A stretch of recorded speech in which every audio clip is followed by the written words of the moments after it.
G'day everybody, today we have a QGIS tutorial where we are going to be figuring out how to make this. So we have here a map which has a nice cloud border going around it, and you can do this in QGIS. You can also pull this one off in ArcGIS Pro, though I won't be able to show that how to do that one in this tutorial, unfortunately. Now there are a fair few ways you could go about this. And one of the ways you could do this is by finding some way of getting an image with some sort of transparency and then putting that image with transparency into your layout. And that works in QGIS as well as ArcGIS Pro, but it does not work in ArcMap because ArcMap does not support transparency in images that you put in a layout. That is one way you could do that, but it's not the way that I've chosen how to do it in this instance. The reason I've chosen how to do it in a different way in this instance is so that I have the flexibility to move the clouds around within the photo to where I want them to be without sort of them going over the border. And you'll see what I mean once we get into this a little bit further. So to start off, for this particular map, I got a Sentinel image.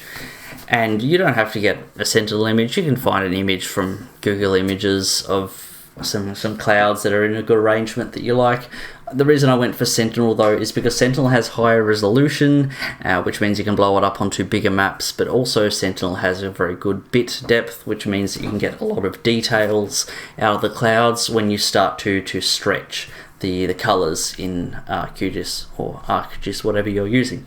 So I used the EOS Land Viewer browser in order to find this image. The reason I decided this one was pretty good is you notice there's a kind of a rectangular hole in the clouds there, which I thought would fit fairly well with the map that I'm making. And I also made sure to try and get an image which is over the ocean and is not over the land. The reason you want to do that is because we're going to be soon extracting out any bright white areas in the photo and making those show through. And so if you have an image that's taken over the land, you might have things like beaches and buildings and other bright things that will be showing through, similar to a cloud, which is what we don't want. So that's why I've got this image here, Sentinel image over the ocean. And then I used a combination of, I think, one of these sites in order to download the Sentinel image. I know that if you try and download a high resolution Sentinel image from this particular website, it's behind a paywall. So unfortunately, I had to go about using some other websites to download the Sentinel image.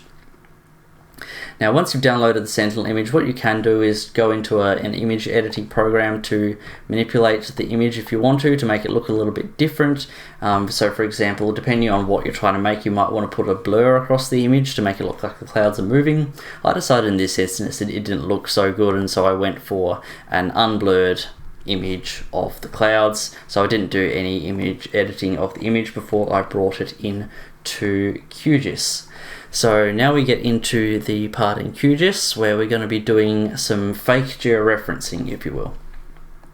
And in order to do this, what I've done is I've gone and exported my layout as a georeferenced TIFF and then brought it back into the project. So you can see here's the layers sitting over the top. I brought it back into QGIS so I can see whereabouts the map will be relative to the Earth, so I can see whereabouts I want to be doing my fake georeferencing.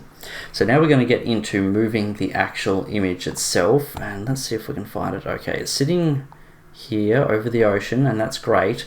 The issue is that sometimes there are projection, here we go, look at this, WGS84. Sometimes there are issues when you're georeferencing and your source and your target coordinate system as well as your project coordinate system don't match up. So I'm just going to quickly reproject this into the coordinate system I'll be georeferencing in. Put that point up there. And finally, let's grab the other corner of the map. Yep. And so now we're going to jump into the georeferencing transformation settings. We're going to call this georeferenced, even though we're not actually georeferencing, it's a fake georeferencing.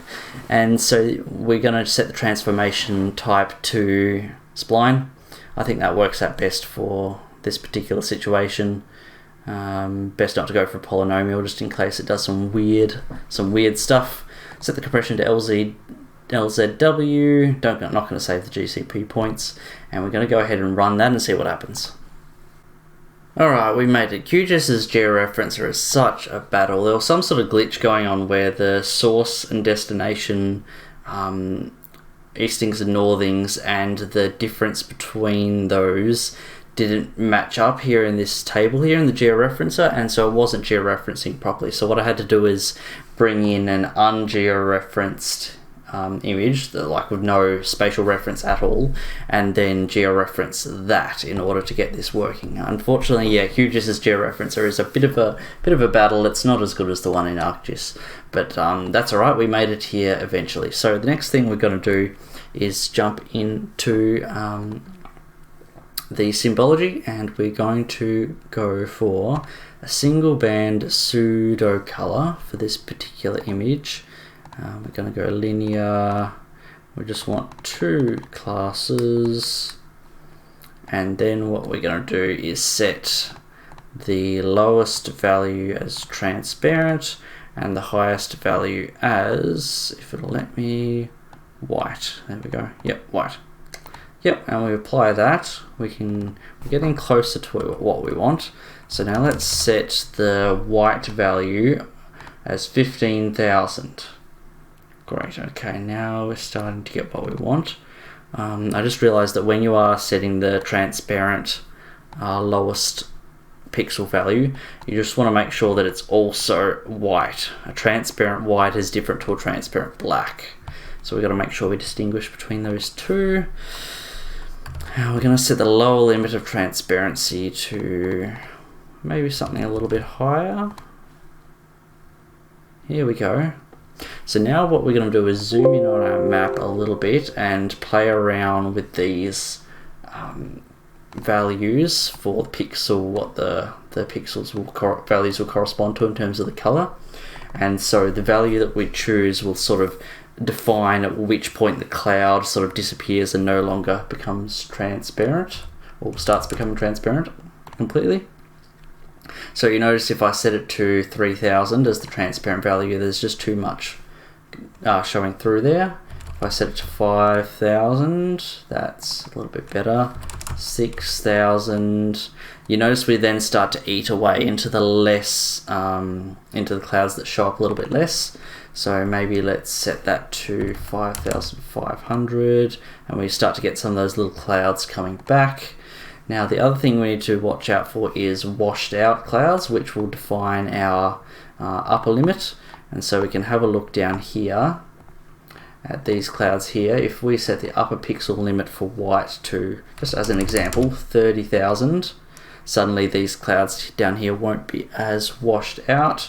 We'll set it instead to, I think, maybe 13,000 be a good value. I'm happy for things to become a little bit washed out in one area so that the rest of the image becomes a bit brighter. If we do want to make the clouds stand out a little bit more, some of the less visible clouds, we can adjust this value. Let's maybe drop it down to 5200. You can see some more clouds appearing. And then the other thing we can do is up the gamma, if it lets us up the gamma. Here it is, gamma.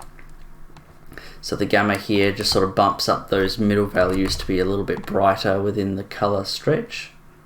I'm not sure if it's letting me do that actually. Never mind. Sometimes the gamma lets you do that. Anyway, so that is what we have here in our map. We've got our georeferenced clouds. We're going to sit them down beneath, and I think it looks pretty cool.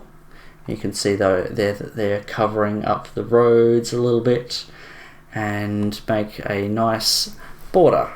Cool. So depending on which clouds you get and what sort of map you're making, I think this can look a bit better or worse. I know that with the satellite background, maybe it doesn't look as good as if you have a more sort of basic background that's just made up of polygons or something like that. But anyway, we're going to jump into the layout and see what that looks like there. There we go. So we've got our map, we've got our clouds around the border there. looks pretty cool, pretty fancy. You could impress someone with this, being like, hey, check this out, I managed to put some clouds into an image, something that adds a bit of flavour to your map, if you will. Great, so that's pretty much done. That's how you put clouds as a border into QGIS. We got there eventually. The georeferencer really is a hassle, that's for sure. Interesting to see what other types of images would look like in this. Playing around with different types of clouds and different maps to see what sort of looks you can get. But anyway, that's how you do this particular one. So if you have any questions about what's going on, please do leave some comments down beneath, and I'm sure either myself or someone else will be able to answer them, and I'll catch you guys next time.